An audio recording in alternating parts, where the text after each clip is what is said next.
Pleasant day to all participants and eminent guests. LPU community is honored to have the two of the most distinguished and highly sought after Filipino historians. And please allow me to introduce their unparalleled works, contributions, and recognitions in the field of history. Our first reactor will be a familiar face and voice on our screens, as he is often invited to speak on his area of expertise through lectures, webinars, social media, and on television's regular segments, Xiao Time, now accessible on YouTube and has been widely used by teachers and students to help them learn about their country's history, especially this time of COVID-19 pandemic. He is an assistant professorial lecturer at the Department of History in De La Salle University, Manila, and a senior lecturer at the Department of Broadcast Communication in the University of the Philippines, Diliman. He holds a bachelor's and master's degree in history and is a candidate for a doctorate degree in anthropology at the University of the Philippines. A very active historian, scholar, and academic, he is also a co-author of several books about Andres Bonifacio, one of our country's national heroes. Also, he writes a Saturday column named Walking History for the Manila Times. He was invited in a number of times by the Lyceum of the Philippines' different campuses at the Founders Lecture in honor of our founder, Dr. Jose P. Laurel and Senator Sotero Laurel. Ladies and gentlemen, our first panelist, please welcome Professor Michael Charles Chua, or popularly known as Mr. Xiao Chua. I know you're excited. Guys were already excited when I saw the chat. Wow, Dr. Professor Xiao is in the house. And they were already very excited. And in anticipation, we'll bring in, of course, the celebrity historian, our first reactor from De La Salle University, Professor Xiao Chua. Good afternoon and welcome to LPU. Good afternoon, Sir Randolph. Sir Rico, my professor in UP, and Dr. Aboitiz. Makasaysayang araw po sa ating lahat. I'm actually so excited to deliver this message, this my reaction to the talk, that I am actually palpitating now. I hope that I finish my piece, no? Because I might collapse. But I would like to beg for your indulgence. I hope Dr. Aboitiz wouldn't mind that I will be delivering most of my reaction in Filipino para maintindihan ng ating mga kababayan na nasa Facebook ngayon. Una sa lahat, I congratulate Dr. Nicole CuUnjieng Aboitiz. I've been hearing your name, but I haven't seen that you're very young. You're probably even younger than me. So, and because of I am supposed to deliver a reaction to your piece, it just arrived yesterday. I bought your book called Asian Place, Filipino Nation. This is a reprint from the Ateneo Press. And ang ganda, you're talking here about the Philippine Revolution. And usually we only look at the Philippine Revolution through the lens of Filipinos. We fail to see that the Filipino Revolution is actually connected to other movements in Asia and in the world.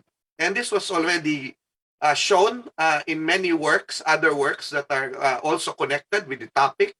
Of course, I recently reviewed a book on Asianism as Network and Fantasy by Caroline Howe. This is Rizal and Techo, because apparently Jose Rizal met this writer scholar in Japan, si Techo, and Techo wrote about Rizal. And there's another one by Mr. John Nery, Revolutionary Spirit Jose Rizal in Southeast Asia, in which Jose Rizal and actually Andres Bonifacio were hailed in Indonesia and in Malaysia and other parts of Southeast Asia as part of them. Fellow revolutionaries in the same spirit. And there are also works by Sir Ramon Guillermo in that sense. So the work by Dr. Aboitiz is actually very good because it gives another layer of analysis in our usual way that we look Philippine history. And same dito sa works ni Jose P. Laurel. Kasi may mga nag-aaral na ng mga sinulat ni Jose P. Laurel, tulad ni Dr. Alpalo, na na-meet ko rin bago namatay. No? Napakaswerte ko. No? Napakadakilang political scientist yang si Agpalo. Nakakatuwa kasi we always look at Laurel's thoughts doon sa konteksto ng nasyonalismo niya. No? Na it is a nationalist thought o kaisipang nasyonalista. Pero nagkaroon tayo ng bagong layer ngayon because of this work by Dr. Nicole na nandito part pa rin siya, although there's a different paper from the Philippine Studies, yan yung kanyang binasa ngayon, Philippine Studies Journal. Yung tinatawag natin na yung palang nasyonalismo ni Laurel ay nakasalig sa iba pang mga ideya. At ano yung ideya na yan? Una, si Laurel ay sinilang sa isang panahon ng banggaan ng mga imperyo. Diba, pabagsak na yung Spanish Empire, papasulong na yung American Empire, tapos sa kanyang pagiging isang statesman na dumating yung emergence ng Hapones. Diba, yung 1920, yung pan-Asianism ng Japan na sinasabi nila na dapat kunin na namin ang mga Asiano mula sa kuko ng mga imperyo ng kanluran, ay lumalabas na sa panahon na yan. And tandaan natin na crucial dito yung tinatawag natin na konsepto ng rasa o race. Konsepto ng race. Ano yung race? Supposedly, iba-iba tayo ng lahi. No? Merong puti, di ba? Whites, may yellow race. Yung yellow race, yan daw yung mga Asiano, yung mga Chinese, yung mga Japanese, tapos meron daw tinatawag na may black race, alam natin yan, yung mga Afrikano, at saka yung mga may African Americans din, yung mga blacks na tinatawag, tapos mayroong tinatawag na brown. Tayo yun. Medyo maitim. Tapos alam naman natin na sa panahon na yon, yung sinasabing superior race, na meron daw mas magaling sa kanilang lahat, ay yung tinatawag natin ng mga puti. So yung mga puti na yon, usually sila yung nasa west. Sila yung nasa kanluran. So meron din tinatawag, so yun yung concept na may rasa o race. Kaya minsan tinatawag nating Filipino race, naiintindihan ba natin yun? Kasi minsan iba-iba na tayo ng pagtingin dyan sa salitang race. Now we look at the Filipino race as the Filipino people. Pero iba yan noon, iba ang atake niyan. So may pinaliwanag ni Ma'am Aboitiz yung social Darwinism. Ano ba yung social Darwinism na yan? Ibig sabihin, si Darwin, theory of evolution sa mga tao, scientifically, pag sinabi mo, ang lipunan din, may mga bahagdan. Pwedeng mag-develop, pwedeng umunlad ang mga lipunan. Napapaunlad mo ang isang lipunan. So, 1940s, alam naman natin, 1930s and 1940s, big issue yung race. Diba? Sino ba yung lipunan na mas angat sa lahat? No? Sa Germany, ang tingin nila, diba, baka maban tayo sa Facebook pag sinabi ko yung pangalan ng diktador, kasi ilang beses na akong naban dyan, no?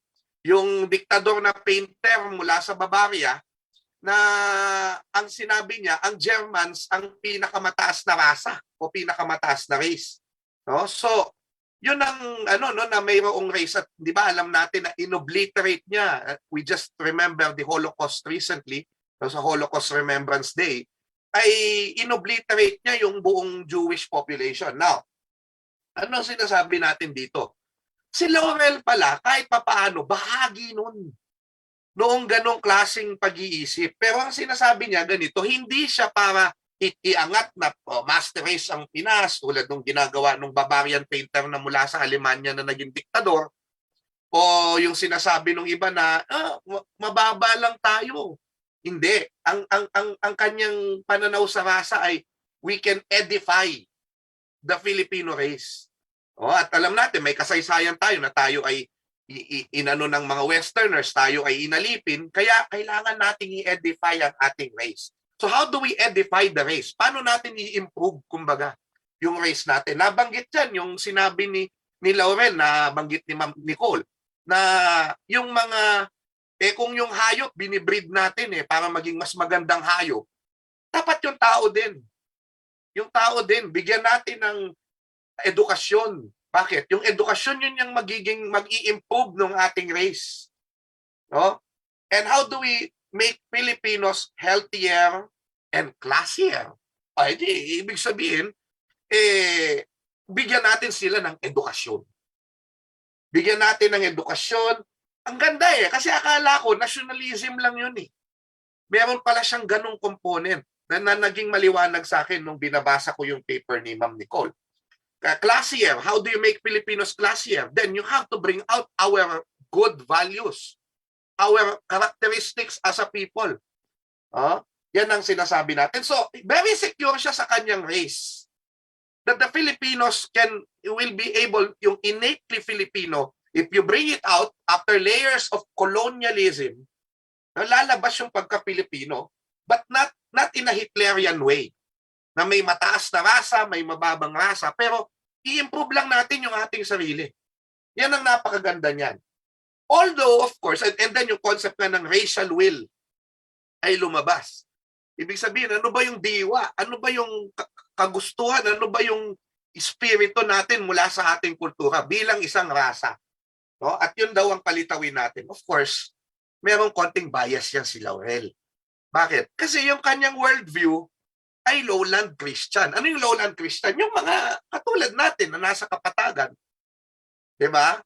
So, yun ang kanya. Pinapakita ni Dr.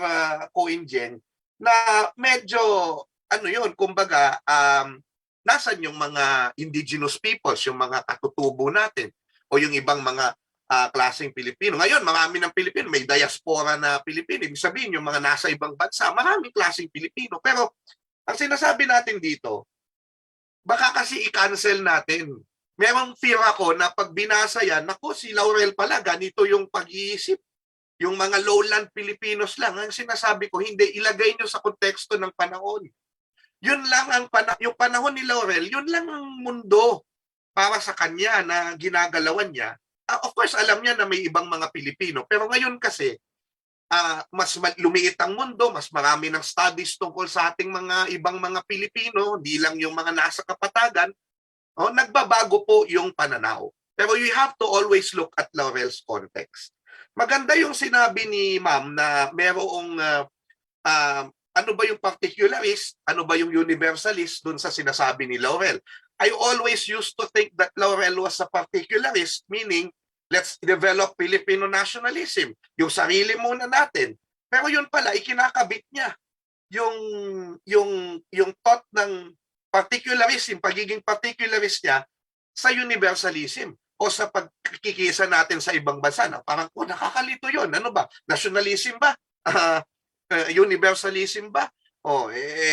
Yan ang makikita, nakakalito. Kasi sinasabi niya, Mother Asia, nurse the human race, may pan-Asianism na tinatawag. Ibig sabihin, yung Asia ang umusbong ang sibilisasyon sa Asia, kinikilala niya ito, at napakaganda na ma-realize na may ganun siyang sinasabi.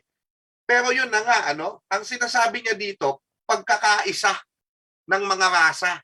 Tandaan natin, this is a very revolutionary thought, I think, at that time, because sabi niya, no discrimination. And this is not just against Western imperialism. And even yung reaction niya sa Axis powers do sa ginagawa ng Germany at that time na nagdi-discriminate ng ibang rasa. Talagang advance. Nakita ko kanina may nag-comment, advance si Laurel. Bakit? Advance mag-isip. Bakit? Kasi kahit yung mga Japanese, in a way, may konting pitik siya doon. Kasi because the Japanese were styling themselves at that time as the master race. So yan po ang makikita natin dito na he was against discrimination of the West, but also tira din yun, I think, doon sa Japanese. Now, of course, today, we are not, hindi na natin ini-encourage yung mag-isip tayo in terms of races. No? Bakit? Kasi alam natin through the study of the DNA na pare-pareho naman tayo na galing sa Africa. Nag-iba lang yung mga kulay natin, nag-iba lang yung mga itsura natin dahil nalagay tayo sa iba't ibang mga klima sa buong mundo. Okay? So wala na yung parang sinasabi mo, mas magaling yung mga puti. Hindi ganun yun. Naging mas magaling sila supposedly dahil naging makapangyarihan sila. Nagkaroon sila ng pera, yumaman sila. Yan ang problema dyan. So, pero yung race, hindi yun ang dahilan kung bakit sila magaling. So wala na tayong ganun. No? Pero how do we paano pa rin natin mapapakinabangan kung wala nang races, kung dinidiscourage natin races, paano natin papakinabangan yung makaisipan ni Laurel? Simple lang. Maganda yung konsepto niya ng paniniwala sa science. So, in a way, yung racial will, i-bring out natin yung culture natin, sarili natin, maniwala tayo sa siyensya, very scientific, kaya nga tinayo niya yung Lyceum. Tinayo rin niya yung Lyceum para University of the Masses, University of the People. Ang konsepto niyan, ituturo niyan yung ating sariling kultura. Ituturo niya yan sa mga probinsya, sa wika din na naiintindihan ng mga tao. Yan ang dream ni Laurel. And then, konting note lang, malapit na po ako matapos. Japan as a friend. In a way, you have to understand why Laurel and some of his colleagues, in a way, thought of Japan as, in a way, friendly. Diba? Pinag-aral na, banggit nga ni Ma'am, pinag-aral niya yung anak niya sa Japan. Tandaan natin that in the Philippine Revolution, kaibigan ang tingin natin sa Japan. Kasama natin, tandaan natin, ilihan ng Japan. Ilihan, ibig sabihin, doon pupunta yung mga Pilipino para maligtas sa persecution, no? Para mag-meet with other Asian nationalists like sina Sun Yat-sen. Sa Japan sila nagkita-kita ni Mariano Ponce. Pumunta rin doon si Artemio Ricarte.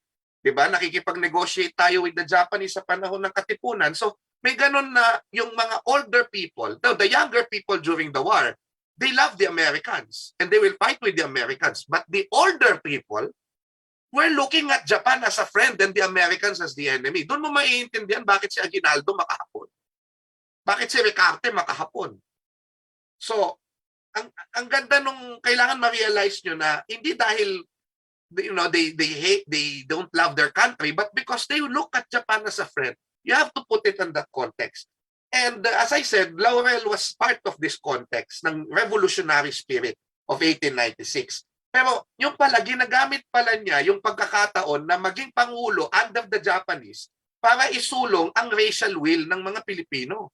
Na ang tawag doon, hindi ba racial will? Sasabi social Darwinism o engineer ang race. Hindi. Ang pwede natin gawin ngayon, it's actually what we call social engineering. Pagbabago ng kaisipan para mas maging Pilipino. Yun ang gusto ni Laurel. Yun ang vision niya na gagawin niya under the Japanese. No? Now, a lot of people are actually criticizing me as a public historian. And they say na, postmodern na, Xiao, bakit nationalism pa rin ang pinag-uusapan mo? O hindi na uso yan. Mag-postmodern ka na. Globalism. Oh yes, kaso we still need Laurel's ideas of nationalism. We still have to teach it. Why? Kasi hindi pa tayo buo. Hindi pa tayo buo. Relevant pa si Laurel kasi marami pa sa atin hindi kilala ang ating sarili. At nakasalig pa rin tayo sa dayuhan. Sabi ni Laurel, i-develop natin ang sarili nating kakayahan. Pero nakasalig pa rin tayo sa dayuhan. Nalilito pa tayo. Kung sino nga ba tayo? Maging ang ating kasaysayan pilit na pinapalabo. Paano pa natin makikilala ang ating sarili? Kapag buo na tayo, saka natin gawin yung deconstruction. Kapag buo na tayo, mas mainam na ang pagsama natin sa ibang bansa. Para hindi tayo ang pinagsasamantalahan pag sumasama tayo sa globalisasyon. Kasi alam natin kung ano ang kailangan natin at ano ang interest natin at ano ang ating lakas. Hindi magkalaban ng nasyonalismo at ang pakikisa natin sa mga bansa at sa pamilya ng mga bansa na tulad ng pinakita ni Jose P. Laurel. Marami pong salamat. Ma'am Nicole, congratulations. Okay, maraming salamat, Professor Xiao. Nanginginig pa ako sa mga pinagsasabi mo, Professor Xiao. It's never ceased to amaze me, to excite me, listening to you in your discourse about history. Of course, now we turn it over to Dr. Nicole on her comments or her response to the points raised by Professor Xiao. Dr. Nicole? Yes, thank you so much for those comments and for engaging so deeply with my work and my project and what I'm trying to do. I always try to explain to people that actually to speak simply is much more difficult than to speak in complex forms. And so you've bested me, and I thank you for helping me to translate my thinking and my thought to everyone else watching. And you did it with amazing clarity. I don't really have much of a comment. I mean, I guess what I want to underscore is the point about how context matters. And what we're trying to do is to not denounce or to heroize Laurel, but to place him within a historical context, because he is an historical product and a historical entity. And also to examine his thinking, interrogate its logics, its paradoxes, its hypocrisies, its undercurrents, and expand it and enlarge it, right? And see where it connects to. One of the things that I didn't have a chance to talk about, but which I think is important to understanding his thinking on race and on nationalism was, so one of the things I talk about in my book, which is basically in the late 19th century, the Filipino Ilustrados conceived of evolution as being particular to where you evolve. So place becomes embedded in your evolution. So for example, they believed that the Filipinos in their evolution had the effects of climate and other aspects of the environment built into how they evolved. And so then that is why there's this kind of multilinear evolutionism. It's not like there's a single line where you go from being, a lowly brown person up to being, the highest white person, that there are multiple strands happening all over that are evolving particular to their place. And it's an interesting way in which the environment and the location becomes embedded in your person. And this is, I think, something to note because, if you think about social Darwinism, there's a way in which you could just say that, okay, so whatever happens to be the most successful globally is what I should do then as a nation in order to compete in this geopolitical sort of competition. But Jose P. Laurel says that no, we'll lose ourselves if we just imitate others, because you need to attend to what is particular to your specific evolution and the way that your race has evolved. And that is what is going to be best and what will ultimately be most competitive. So there are other concepts that are mediating the application and understanding of social Darwinism that are actually particular to Filipinos. And it's not a concept of race that you inherit from the West. There are ways in which a lot of people talk about Philippine intellectual history as just sort of a borrowing. And there's also creative political thought that's and intellectual thought that's happening. But that's just one thing I wanted to mention because it was not included in the talk, but is something that mediates and informs a lot of the discussion of race. And again, I want to make clear that I'm not trying to advocate for thinking in terms of races. That is not, I think that we all know that that's, a sort of empty kind of science. And that was a really politicized, political kind of knowledge production system and discourse that we should not put too much stock in. But it remains important because the ways in which we have thought through race and have grown up thinking about race historically continue to inform the ways in which we view one another and the ways in which we view our own sort of capacities and sort of strategies. Okay, thank you for the clarification and the response, Dr. Nicole. Thank you very much, Dr. Nicole. At this point, there are so many questions that we've been fielding in here. And have you ever played the game 60 Seconds, Dr. Nicole? No, but I imagine I would have 60 seconds to do something. 60 seconds to answer questions because we're trying to squeeze in. Natawa si Professor Xiao. I think it's an idea of what 60 seconds mean, and Dr. Jose. Okay, 60 seconds. In 60 seconds, you respond to at least 3 questions that I'm going to read. First question, Dr. Nicole. How did Laurel's diplomatic experience and political philosophy help cushion the aggression of the Japanese?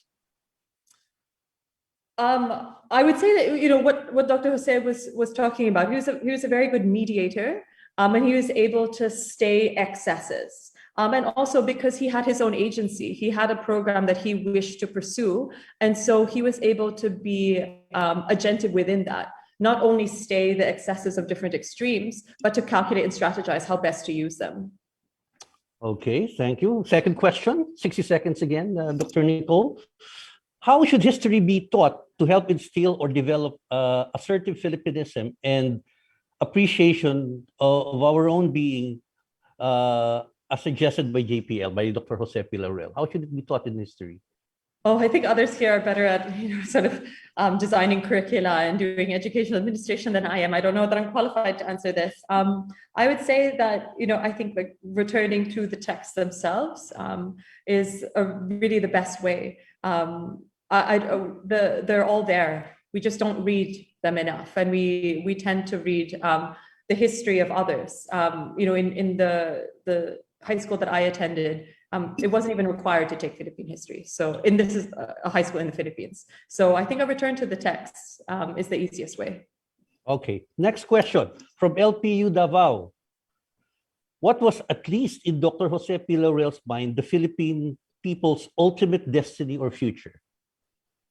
I don't think that he had, I think, a prognosis or a kind of description, an imagination of what the Philippine people's ultimate destiny or future was. I don't think that he had that enunciated. There are others in history who do have that. Mariano Ponce and a few others. Apolinario Mabini would say that it was basically that the Philippines' ultimate sort of goal and future was to lead the Malay peoples to freedom, essentially, to independence, and to lead the charge for awakening the Malay race that lay sort of debased and degraded within Asia. But Laurel did not have that kind of, at least as far as I know, that kind of sense of what the Filipino destiny or future is. Okay, I still have 3 minutes. Professor Xiao, do you have a question for Dr. Nicole? Answerable in 60 seconds. Dr. Jose. Now? Dr. Jose is being nice to you, Dr. Nicole. The reunion is very, very cordial. No, but I would like to comment on the question on how do we teach. Now, I'm also not a very, shall we say, good person to answer that, because the only pedagogy that I have is lecturing. People complicate teaching so much now. But I believe that lecturing is very important, but lecturing in the sense of telling stories. Like what Rico Jose did when we were in college. And, I always am proud to say that I am BA History, MA History major in Ricardo Jose. Because Dr. Jose tells all these stories, little anecdotes first, and then the big picture. And then you see that everything is connected about our past. And the little stories make it relatable. You see, you will feel nationalistic. You will feel about your country when you know how our patriots fought for our country. But also clarifying myths about Philippine history is quite exciting for students to actually untangle that Jose P. Laurel is actually not a puppet president. He might be the president of the quote-unquote puppet republic, but he's far from puppet. I go as far as saying, and this is my interpretation of history. I will save Dr. Jose this, but this is my interpretation of what Dr. Jose told me, that in many ways, Jose P. Laurel saved all of us, even the people who are living today, because of his refusal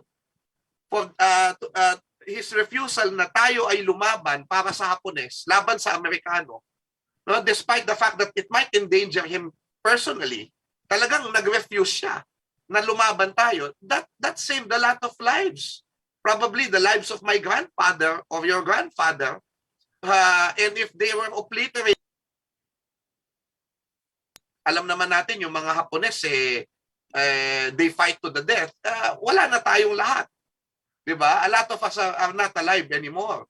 So this is the when we look at these stories, I hope na mapahalagahan natin yung ating bayan. Mapahalagahan natin yung ipinaglaban kasi sobrang daming sakripisyo ng mga bayani natin. Diba? But also, when we look at the heroism of our of our people and the culture of our people na mapatatag tayo, na nahaharap tayo sa mundo, that we are not afraid, like Dr. Nicole Aboitiz, na nasa ibang bansa ngayon, proud as a Filipino because she knows herself very well and he knows her culture very well. At I think if there is a vision that Laurel has, that he might not have articulated, but it is yung Pilipino na believe sa sarili niya, not sa kayabangan, hindi yung ganon, walang ganon, Mars, pero yung believe sa sarili na kayang humarap sa mundo, confident, tulad niya na humarap sa Japanese diet, di ba? At kilala niya ang kanyang sarili. I think that is what you have to look at the Lyceum of the Philippines University as the crystallization of that. Na yun ang isa sa mga graduate attributes dapat, na yung the dream of Laurel na isang Pilipino in the assertive nationalism, isang Pilipinong nationalista makabayan na kayang humarap sa mundo. So merong both national but also global. I think that's the dream of Laurel. LPU, yan ang sa atin, yan ang hamon sa atin. Okay, thank you very much, Professor Xiao. That's more than 60 seconds, huh? I'm sorry. No, of course, it only covers Dr. Nicole. It's always fun, and it's also being, my MA was also in history, so yung unang advice sa amin if you'll be in history, you should be able to tell a story. If you can't tell a story, that's not for you. And it's really going back. Now, Dr. Nicole, what have you noticed so far? I mean, looking at the chat, any interesting question for you that you've looked into the Q&A? I see I observed that you're looking at the Q&A. Is there any particular question you wanted to answer? One thing I did want to just add that I remembered is, what I always thought was one of the most brilliant things that Laurel did was his specific legal mind allowed him to really save us. I think in the war, exactly what Xiao was saying, what Professor Xiao was saying, because when the Japanese were pushing him to declare war against the US, his ability, his way with words really saved us, because his sort of technique, his strategy was to go around it and basically acknowledge that there was ongoing a state of war. So he gave the Japanese what they wanted without sacrificing the Filipinos by making them fight the US. And it's actually very, very, it's very intelligent, and it's very, very strategic. And it's such a small thing, but just a sentence really had a big effect on history and a big impact. And it reminds me of how seriously he took language and his intelligence and his ability to affect people through language.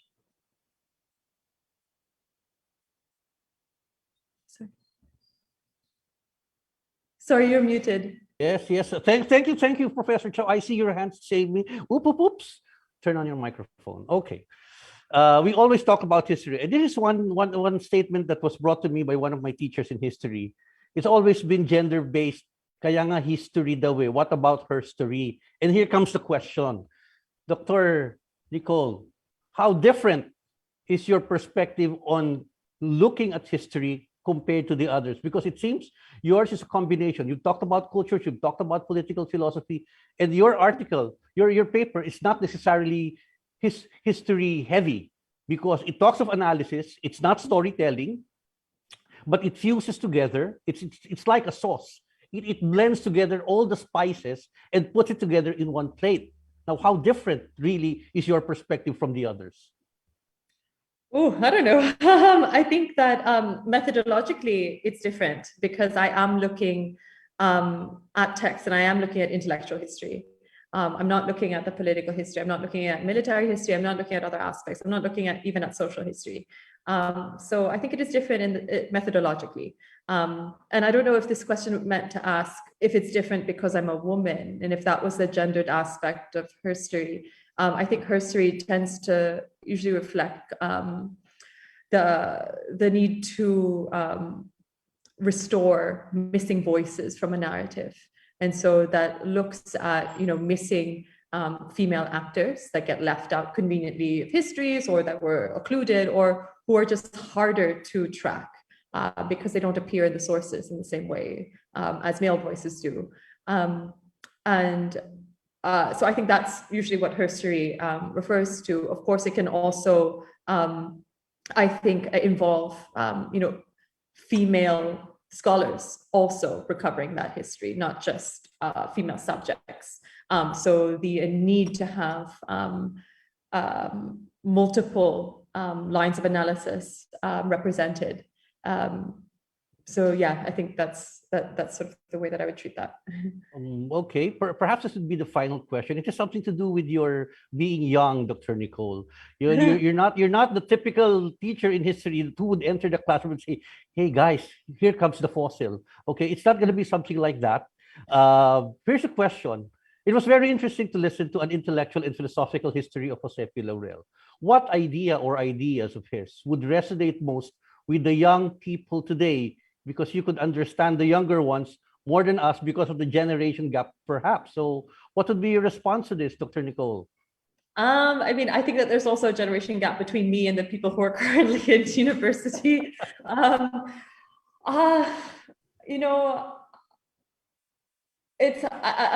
not sure, because I think Laurel is also of his time. And I think there's a lot that we would read today, and a younger generation read today, and would find very foreign. I think that the sort of the emphasis on religion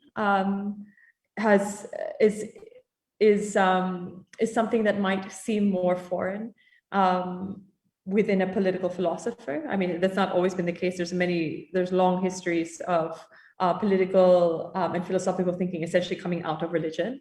And then there's, his idea, his sort of like kind of eugenicist ideas about, breeding super stallion women and things like that, which would seem very, very outdated and of its time.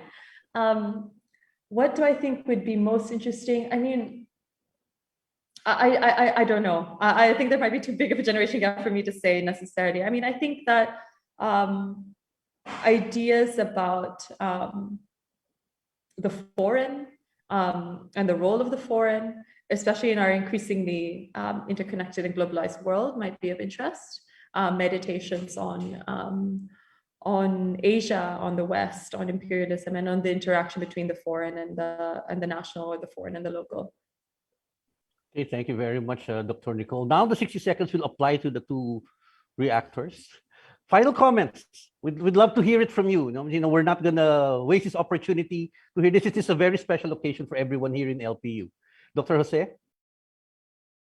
Okay, I was just thinking in line with this, how do you communicate Laurel's ideas to the present generation? Yes, you have writing that was written for his time, the 1920s, the 1930s, the 1940s, the 1950s. How do you translate that into present terms? So how do you update the ideas? Is it possible to do that actually? I think there are things that even with the passage of time, the ideas remain the same. Maybe the way it was said was different. I mean, that the super stallions and the milch cows and all of that, that might be totally unknown to the present generation. But there are ways, and that's where the teaching comes in. The teachers can modify that kind of language so that the young people can understand that. Because a lot of the ideas, as Nicole has shown, are very profound. They're very deep. They reflect a very solid understanding of who the Filipino is and the world and everything. He was a philosopher. After all, he was a philosopher. So I think the challenge to our teachers is really to make his thoughts something that the young can understand and that they can apply them to themselves. There's a lot that's there. It's just that you have to wade through it and bring it out to the students. So that's the responsibility, that's the challenge of the teachers. And I know there are many good teachers in Lyceum, in LPU. And that is why Laurel put up LPU to keep his ideas alive. And even though he passed away, I think he knew that his ideas would continue on, and so he invested very strongly in the faculty. And so university strength is always in the faculty, and I've seen some really excellent members of the faculty, writers, teachers. That is, I think, Laurel's strength, because they interpret his ideas to generations of the present and even to the future. Okay, thank you very much, Dr. Jose Anel, the hero to many of us in this forum. And then, of course, the very popular Professor Xiao. Professor Xiao, 60 seconds. Oh, well, una sa lahat, salamat sa Lyceum of the Philippines, University Manila, because we are doing public history here. Importante yan kasi we have to, para mahalin ng bayan ang kanyang inang bayan, ang kanyang bansa, kailangan naiintindihan niya yung kasaysayan. And hindi lang dapat sa classroom yan. We do it now publicly through Facebook. Salamat sa Lyceum of the Philippines for opening the Founders Lecture this year. No? At si Dr. Jose nag-engage na yan sa public history. I hope more people, kasi kita nyo naman, hindi naman lahat mababasa itong libro, pero si Ma'am Nicole mapapanood ng maraming mga estudyante ngayon, 'di ba, sa mga online classes dahil diyan. This is public history, and that's why it is important that we bring history, not we bring down, but bring history closer to the people through these kinds of public discourse. This is not dumbing down of history, no? Pero we are putting it into the public para makita rin nila at ma-appreciate. And also, I do not believe that nationalism goes out of style. Until pag makita mo naman sa Facebook how people are so involved with the elections, kahit sino kampo, I still believe that they love their country. That's why they have political stand about issues and all of that. And also the concept of yung God, 'di ba? Kasi sabi nga ito si Laurel, nakikita nyo? This is Jose P. Laurel, Pro Deo et Patria. Ang flag, 'di ba? Deo, Patria. Yan ang tinuturo ni Laurel sa atin. And I think for Filipinos, it's always important. Kaya nga nandyan yan sa ating pledge allegiance to the flag. Diba? Ang Pilipino ay maka-Diyos, makabayan, makatao, makakalikasan, at makabansa. So, yan ang ituro natin lagi ang diwa ni President Laurel. Salamat po sa pagkakataong ito. Thank you very much, Professor Xiao. And of course, we can't miss this, the final word from our resource speaker, Dr. Nicole CuUnjieng Aboitiz. I just want to say thank you so much for having me, especially on such a big occasion, the 70th anniversary. It's a really big honor for me. And I have such fond memories of working in the Jose P. Laurel Memorial Archives. So I also want to acknowledge and thank that archive for helping make this research possible. And I want to thank everyone for attending and for inviting me. It's been a real pleasure. And thank you to the Laurel family for working so hard to bring me to speak at some point. We've tried to do this multiple times before, and I'm very, very honored to be able to do so. Okay, and with that, from Dr. Nicole, we'd like to thank our distinguished members of the panel, of course, Professor Xiao, Dr. Ricardo Jose, and of course, our pleasure, our honor. LPU's, so blessed to have gifted people who are so knowledgeable about our own hero here in LPU, Dr. Jose P. Laurel. So thank you very much. That closes our panel discussion. And so back to our host, Sir Christian Jimenez. Sir Christian? Hi, thank you, Sir Randy, and thank you, panelists, and congratulations to our speaker. Now, this part of our program, we shall award our certificates of appreciation to our speaker and to our panelists. So this certificate of appreciation is proudly presented to Dr. Nicole CuUnjieng Aboitiz in grateful recognition for sharing her time and expertise as a resource speaker during the Founders Lecture with the theme, Cultures of Empire, Nation, and Universe in the Thought of Jose P. Laurel, in celebration of Lyceum of the Philippines University's 70th Foundation Anniversary, given this 3rd day of February, 2022 via Zoom.